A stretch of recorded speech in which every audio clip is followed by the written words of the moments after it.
नमस्कार दोस्तों, स्वागत है आपका आज के मुख्य समाचारों में। दोस्तों यहां पर आपको देखने को मिलेंगी सुबह से लेकर शाम तक की तमाम बड़ी खबरें, मुख्य समाचार, ब्रेकिंग न्यूज अपडेट्स के रूप में। तो दोस्तों आप सभी लोगों से रिक्वेस्ट है इस वीडियो को ज्यादा से ज्यादा लाइक और शेयर करें।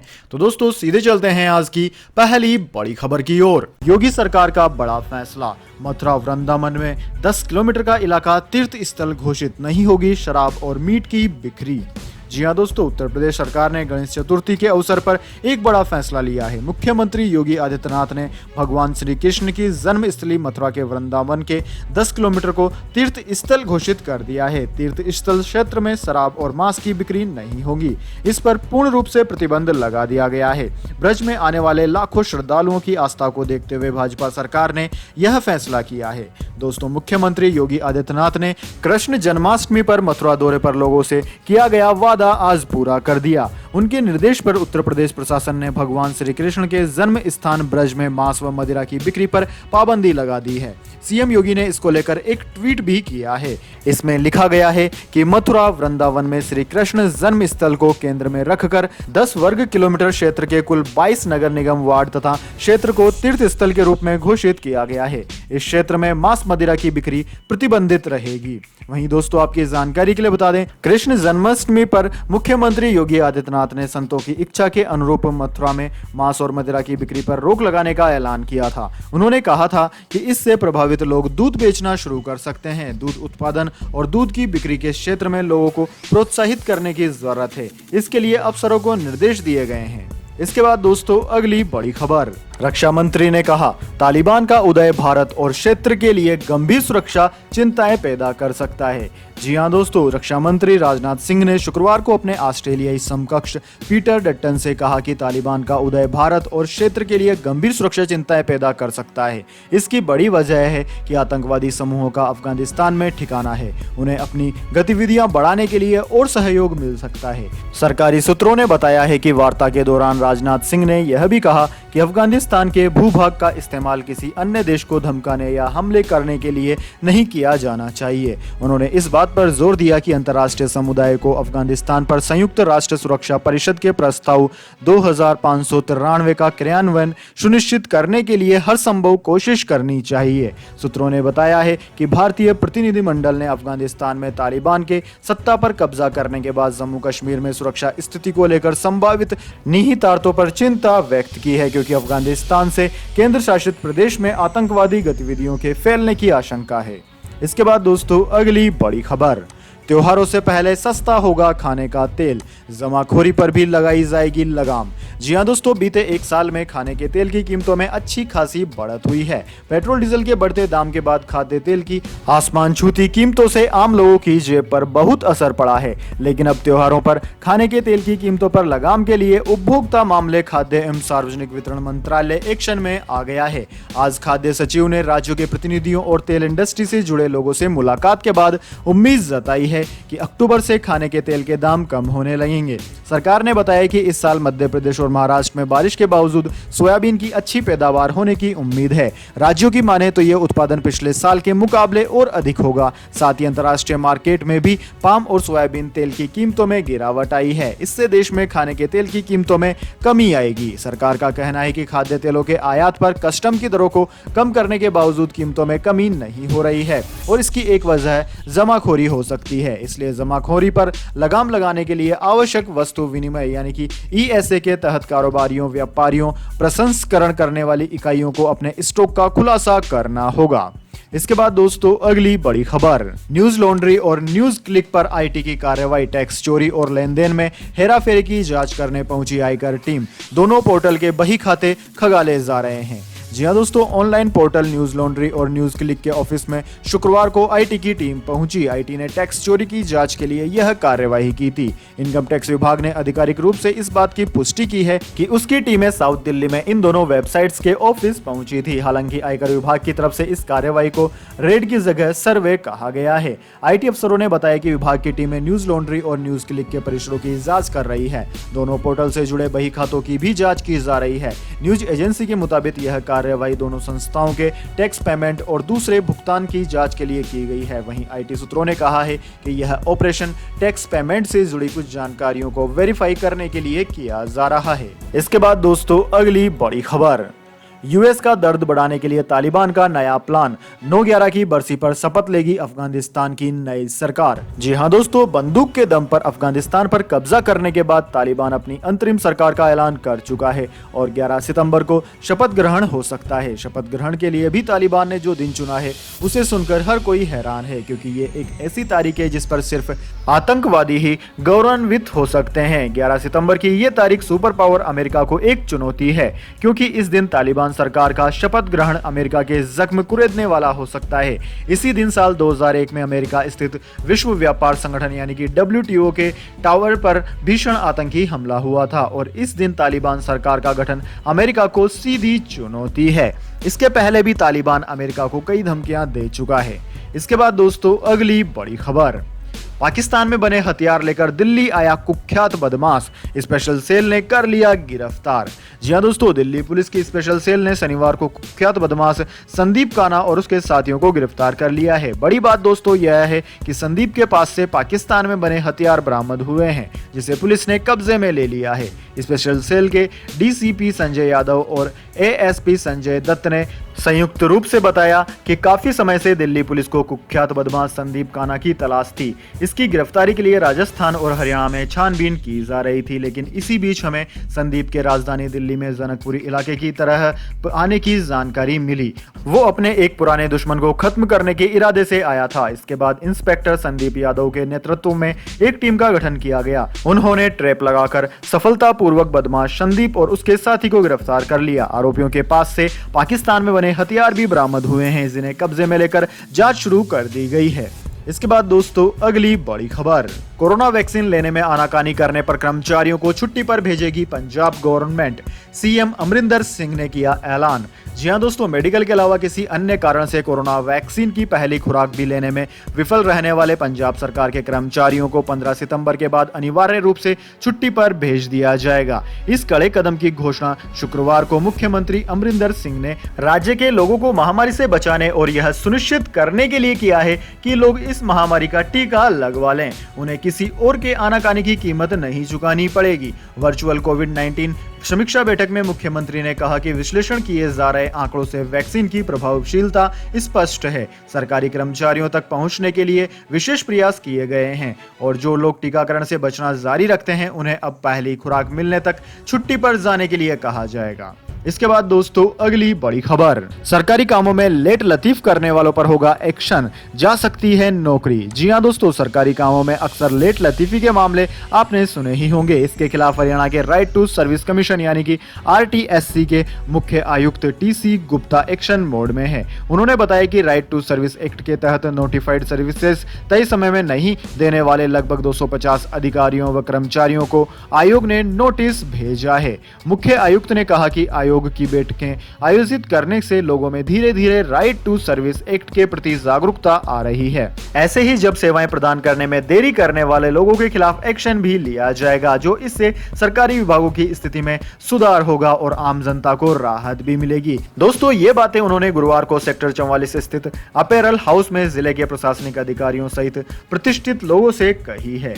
इसके बाद दोस्तों अगली बड़ी खबर, इंडिया वर्सेस इंग्लैंड, भारतीय खिलाड़ी घबरा गए थे। दिनेश कार्तिक का मैनचेस्टर टेस्ट रद्द होने के बाद बड़ा खुलासा।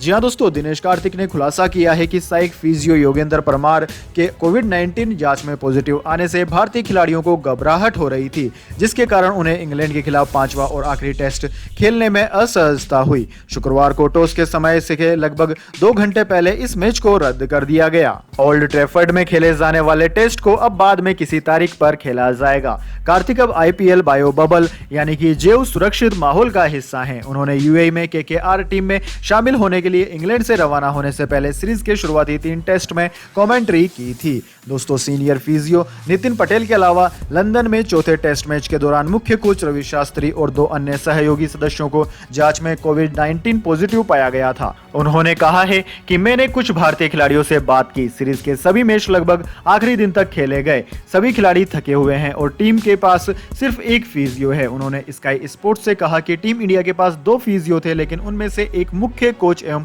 अन्य कोच के साथ कोविड-19 के कारण पृथकवास में है। उनके पास एक ही फिजियो था जो अब कोरोना वायरस से संक्रमित है। यह बड़ी समस्या है। दिनेश कार्तिक ने आगे कहा कि अगर यह कोई और होता, आपको लॉजिस्टिक मदद की जरूरत होती तो कर देता। यह सब इतना डरावना नहीं होता, लेकिन जब फिजियो ही इसकी चपेट में आ जाए तो मुझे लगता है कि उन्हें थोड़ी घबराहट होने लगी। इस सीरीज का आयोजन सख्त बायो बबल में नहीं हो रहा था, लेकिन खिलाड़ियों को यूएई के लिए उड़ान भरने से पहले 5वें टेस्ट के दौरान बायो बबल में रहने के लिए कहा गया था। खिलाड़ी इंग्लैंड के बायो बबल से यूएई के बायो बबल में शामिल होंगे। इसके बाद दोस्तों अगली बड़ी खबर, मोदी सरकार का एविएशन रिफॉर्म। देश में बनेंगे 5 नए एयरपोर्ट, 6 हेलीपोर्ट, 50 नए हवाई रूट्स भी खोलेंगे। जी हां दोस्तों, देश के ज्यादा से ज्यादा क्षेत्रों में हवाई सेवाओं की पहुंच बढ़े, इसके लिए केंद्र की मोदी सरकार उड़ान योजना लेकर आई है, जिसके तहत छोटे छोटे शहरों में हवाई सेवाओं को लेकर जाया जा रहा है। इसी दिशा में सरकार ने एक कदम आगे बढ़ाते हुए देश में नए एयरपोर्ट, हेलीपोर्ट और नए हवाई रूट्स खोलने का ऐलान किया है। ये मोदी सरकार का नया एविएशन रिफॉर्म है। दोस्तों, सरकार ने ऐलान किया है कि देश में 5 नए एयरपोर्ट्स बनाए जाएंगे, 6 हेलीपोर्ट तैयार होंगे और 50 नए रूट्स पर उड़ानों की शुरुआत होगी, जिनमें से 30 रूट्स की शुरुआत अगले महीने यानी कि अक्टूबर से ही करने की योजना है। दोस्तों, गुरुवार को केंद्रीय नागरिक उड्डयन मंत्री ज्योतिरादित्य सिंधिया ने अपने मंत्रालय का 100 दिनों का प्लान बताते हुए यह जानकारी दी। उन्होंने कहा कि योजना को पूरा करने के लिए 30 अगस्त से 30 नवंबर तक का समय निर्धारित किया गया है। इसके बाद दोस्तों जान लेते हैं पूरी दुनिया और भारत में क्या है कोरोना महामारी की ताजा स्थिति। सबसे पहले दोस्तों बात करते हैं पूरी दुनिया की। तो दोस्तों पूरी दुनिया की बात की जाए तो पूरी दुनिया में इस वक्त तक इस महामारी के संक्रमितों का आंकड़ा 21,94,56,000 को पार कर गया है, जबकि दोस्तों इस महामारी से मरने वालों की संख्या 45,47,000 के पार है। इस महामारी से सबसे ज्यादा प्रभावित देशों की बात की जाए तो उनमें America, India, Brazil, United kingdom, Russia, France, Turkey, Iran, Argentina आदि देशों का नाम आता है। वहीं दोस्तों अब बात कर लेते हैं क्या है भारत के हालात, लेकिन उससे पहले मेरी आपसे एक छोटी सी रिक्वेस्ट है। अगर दोस्तों आपको अभी तक हमारी न्यूज पसंद आई है तो इसे एक छोटा सा लाइक जरूर दे दें, और अगर आपको पसंद नहीं आई है तो बेशक आप डिसलाइक भी कर सकते हैं, लेकिन दोस्तों लाइक और डिसलाइक जरूर कीजिए, क्योंकि दोस्तों यही हमारी मेहनत का फल होता है और इसी से हमें पता चलता है कि आपको हमारी वीडियो पसंद आई है या नहीं। तो दोस्तों जल्दी से जान लेते हैं क्या है भारत के हालात। दोस्तों भारत में इस वक्त तक 3,31,74,000 से ज्यादा इस महामारी के मामले सामने आ चुके हैं, जिनमें से 4,42,000 से ज्यादा लोगों की मौत भी हो चुकी है। वहीं दोस्तों सबसे ज्यादा प्रभावित राज्यों की बात की जाए तो उनमें महाराष्ट्र, केरला, कर्नाटक, तमिलनाडु, आंध्र प्रदेश, उत्तर प्रदेश, वेस्ट बंगाल, दिल्ली, ओडिशा, छत्तीसगढ़, राजस्थान आदि राज्यों का नाम आता है। इनमें दोस्तों सबसे ज्यादा प्रभावित राज्य केरला है। केरला में लगभग हर रोज 30,000 के आसपास नए मरीज सामने आ रहे हैं। इसके बाद दोस्तों अगली बड़ी खबर, ब्रिटेन की खुफिया एजेंसी के प्रमुख की चेतावनी, तालिबान राज में फिर से हो सकते हैं 9/11 जैसे आतंकी हमले, पांव पसारेगा अलकायदा। जी हाँ दोस्तों, ब्रिटेन की खुफिया विभाग के प्रमुख ने चेतावनी दी है कि अफगानिस्तान में तालिबानियों के आने के बाद से दुनिया में 9/11 जैसी आतंकी हमलों का खतरा बढ़ गया है। MI5 के डायरेक्टर जनरल केन मैकेलन ने बीसीसी से बातचीत में कहा कि तालिबान के आने के बाद सबसे ज्यादा खतरा ब्रिटेन को हो सकता है, क्योंकि अब नाटो की सेना भी अफगानिस्तान से जा चुकी है। मैकेलन के मुताबिक 9/11 के 20 साल बाद ब्रिटेन में आतंकी हमले ज्यादा बढ़े हैं। फर्क इतना है कि अब छोटे स्तर पर ऐसे हमले होते दिख जाते हैं, लेकिन चाकू और बंदूक के दम पर दहशतगर्द आतंकी गतिविधियों को अंजाम दे रहे हैं। मैकेलन ने बताया कि अमेरिका में आतंकी हमलों के बाद अल-कायदा के दहशतगर्द अफगानिस्तान में सुकून से घूम रहे थे, वे एक बार फिर से खड़े हो सकते हैं। तालिबान को अपने दावों के मुताबिक ऐसे संगठनों को रोकना होगा।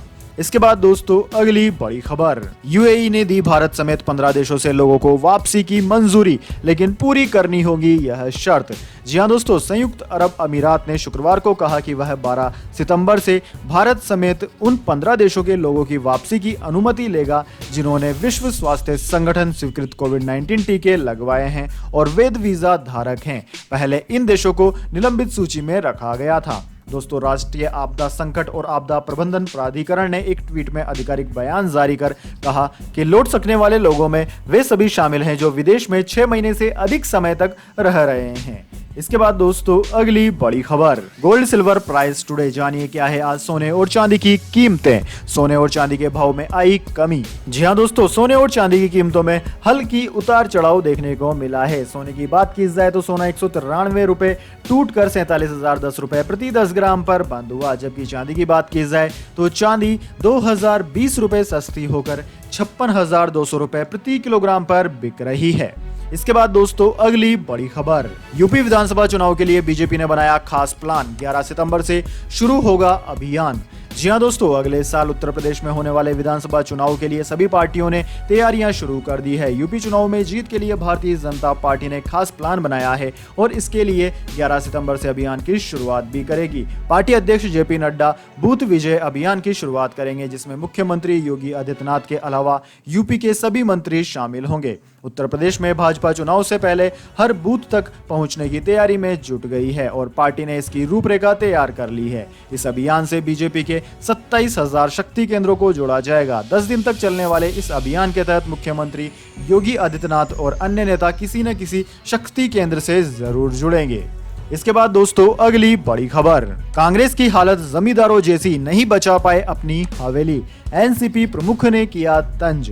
जी हां दोस्तों, राष्ट्रवादी कांग्रेस पार्टी प्रमुख शरद पवार ने कांग्रेस पार्टी पर कटाक्ष करते हुए कहा है कि महाराष्ट्र की गठबंधन सरकार में उनके साथी का अब देश में दबदबा खत्म हो गया है। पवार ने कहा कि कांग्रेस को इस सच्चाई को स्वीकार करना चाहिए, क्योंकि इससे अन्य विपक्षी दलों के साथ संबंध बनाने की संभावना बढ़ जाएगी। पवार ने कहा कि एक समय था जब कश्मीर से कन्याकुमारी तक कांग्रेस का दबदबा था, लेकिन अब ऐसा नहीं रहा है। इस सच्चाई को स्वीकार कर लेना चाहिए। एक बार कांग्रेस के भीतर जब इस बात को स्वीकार कर लिया जाएगा तो अन्य विपक्षी दलों के साथ उनकी निकटता बढ़ जाएगी। पवार ने एक अलग नजरिए से इस पर विचार करने की अनिच्छा के लिए कांग्रेस पार्टी की भी आलोचना की। पवार ने कहा कि जब नेतृत्व की बात आती है तो कांग्रेस में मेरे सहयोगी अलग नजरिया रखने के पक्ष में नहीं है। पवार ने बताया कि जब ममता बनर्जी को 2024 के लोकसभा चुनाव के लिए एकजुट विपक्ष का चेहरा होने की बात सामने आती है तो कांग्रेस के लोग कहते हैं कि उनके पास राहुल गांधी है।